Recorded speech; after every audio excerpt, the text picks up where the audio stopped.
যদি যথাযথ চিকিৎসা না হয়, ডেফিনেটলি এই আওয়াজ আমি আমার উপজেলা থেকেই শুরু করব।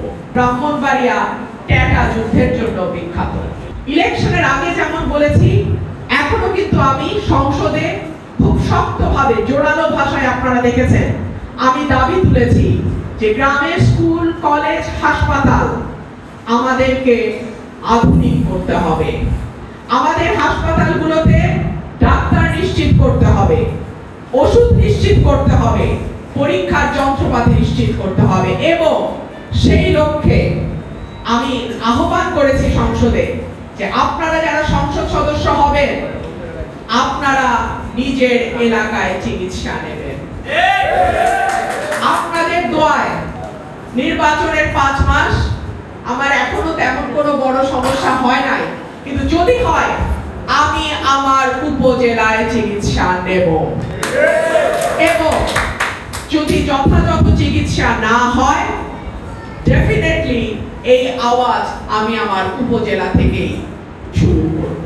ব্রাহ্মণবাড়িয়া যেমন মেঘনা এবং তিতাসের জন্য বিখ্যাত, ব্রাহ্মণবাড়িয়া যেমন ছানামুখীর জন্য বিখ্যাত, একই সাথে ব্রাহ্মণবাড়িয়া ট্যাটা যুদ্ধের জন্য বিখ্যাত।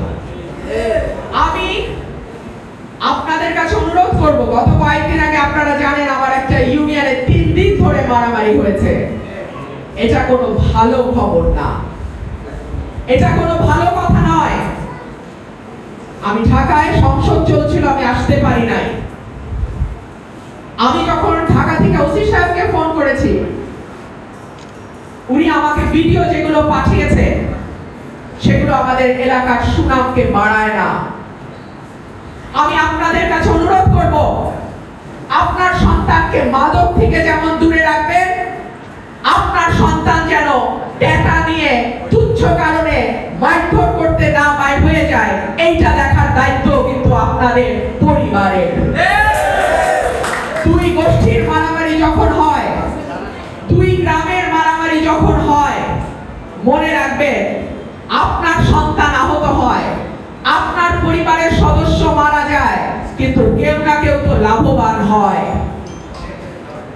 আপোষ মীমাংসা সালিশের নামে কারো না কারো ঘরে তো টাকা যায়, যায় না? আপনার ঘরে রক্ত ঝরে, আপনার বাচ্চার লাশ পড়ে, আপনার বাচ্চা আহত হয়, কিন্তু কেউ না কেউ তো চায় যে এই মারামারিটা থাকুক, যাতে তাদের পকেটে কিছু। সুতরাং কোন কুচক্রী মহলকে জিততে দেবেন না। আমি মারামারি লড়াইয়ে বিশ্বাস করি না, আমি শান্তি চাই।